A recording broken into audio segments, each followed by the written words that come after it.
अस्सलामु अलैकुम व रहमतुल्लाहि व बरकातुहू। अल्हम्दुलिल्लाहि कफ़ा व सलामुन अला इबादिहिल्लज़ीना इस्तफ़ा अम्मा बअद। अऊज़ु बिल्लाहि मिनश शैतानिर रजीम। बिस्मिल्लाहिर रहमानिर रहीम। हाफ़िज़ू अला सलावाति व सलातिल वुस्ता व क़ूमू लिल्लाहि क़ानितीन। मुहतरम हाज़िरीन अंजुमन, अस्सलामु अलैकुम व रहमतुल्लाहि व बरकातुहू। मैं असल में उर्दू पर कुछ अर्ज़ करूं उससे पहले एक वाक़या तवज्जो से सुन लें। काफी दिनों पहले की बात है, शाहपुर में एक ईमानदार कुली रहता था।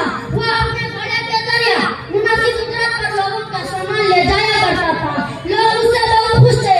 एक दिन की बात है, वह मामूल के मुताबिक अपना घोड़ा लिए हुए सवारी के इंतजार में था कि एक आदमी उसके पास आया जो एक पेड़ से मौजूद लग रहा था। उसने पुलिस से दरखास्त की कि मुझे फलां मुकाम तक पहुंचा दो। मुझे तेजवी और दोनों चल पड़े। आगे जाकर चौराहे मिले आदमी ने कहा, इस रास्ते से चलने तो बड़ा अच्छा होता, यह रास्ता मेरा जगह पहचाना हुआ है। पुलिस ने उसकी बात मान ली। चलते चलते रास्ता में एक जंगल मिला। वह आदमी अचानक घोड़े से कूदा, तलवार निकालकर पुलिस के सामने खड़ा हो गया। पुलिस उसे देखकर हक्का बक्का रह गया। उसके पैरों तले से जमीन निकल गई। वह निहायत आजिज़ी से बोला, भाई मेरा सब कुछ तुम ले लो और मुझको छोड़ दो, मैं किसी से तुम्हारी शिकायत न करूंगा।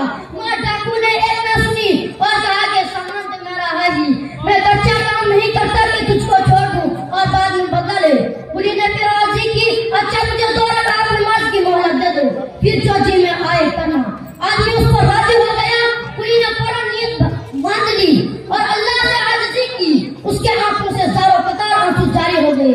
अचानक एक दूसरा घोड़ा सवार में उतार हुआ और उसने डाकू पर हमला कर दिया। डाकू गिरा और तड़पने लगा। देखते ही देखते उसके बदन से आग के शोले निकलने लगे और आम की आम में उसका काम तमाम हो गया। इधर पूरी नमाज और दुआ से फारिग होकर यह मंजर देखा।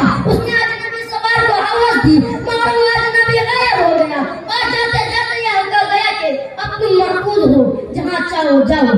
यह है नमाज और अल्लाह के सामने गिरिया बाजारी की बरकत। सही मानों में अगर हम नमाज अच्छी तरह से अदा करें और अल्लाह से रो कर दुआ मांगे तो अल्लाह हमारी तमाम दुआओं को इसी तरह कबूल फरमाएंगे। अल्लाह ने अपने महबूब रसूलुल्लाह सल्लल्लाहु अलैहि वसल्लम के पास हज़रत जिब्रील अमीन के जरिए बहुत से अहकामात उन लोगों के लिए भेजे।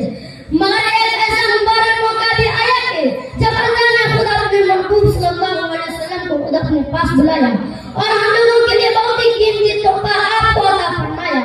और वह तोहफा है 5 वक्त की नमाज। यह तोहफा कितना आम है कि अल्लाह ने खुद अपने महबूब को इसे देने के लिए अपने पास बुलाया। जब हुजूर सल्लल्लाहु अलैहि वसल्लम के साथियों को यह तोहफा मिला तो वह बेहद खुश हुए कि अब हमको अल्लाह से बात करने और अल्लाह से लेने का जरिया मालूम हो गया। उस वक्त आक़ाए दो जहां सल्लल्लाहु अलैहि वसल्लम और आपके साथियों पर बड़ी परेशानी की हालत थी। ऐसे नाजुक मौका पर अल्लाह ने यह तोहफा फरमाया। मगर आज हम मुसलमानों का क्या हाल है? आज हम में से ज्यादातर लोग नमाज से गाफिल हैं। 10-12 लोग अगर किसी घर में है तो सिर्फ 2-1 लोग नमाज पढ़ते हैं। और कुछ मुसलमान ऐसे भी हैं कि जुमा और ईद की नमाज भी अदा नहीं करते। अफसोस सदा अफसोस, यह है हमारा अमल। भला हम कैसे अल्लाह की मदद और नुसरत हासिल कर सकते हैं जबकि दिन और रात अल्लाह की नाफरमानियां कर रहे हैं। नमाज आका सल्लल्लाहु अलैहि वसल्लम की आंखों की ठंडक है और हम नमाज को अदा ना करके आप सल्लल्लाहु अलैहि वसल्लम को तकलीफ पहुंचा रहे हैं। हम कैसे उम्मती हैं? हम कितना बड़ा मुजरिम है। अल्लाह हमारी अब तक की कोताही को माफ फरमाए, आमीन। और इस मजलिस से उठने से पहले यह अर्ज करें कि अब कभी नमाज ना छोड़ेंगे और नमाज को खूब अच्छी तरह सुन्नत के मुताबिक अदा करेंगे, आमीन। व आखिर दावाना अल्हम्दुलिल्लाहि रब्बिल आलमीन। अस्सलामु अलैकुम व रहमतुल्लाहि व बरकातुहू।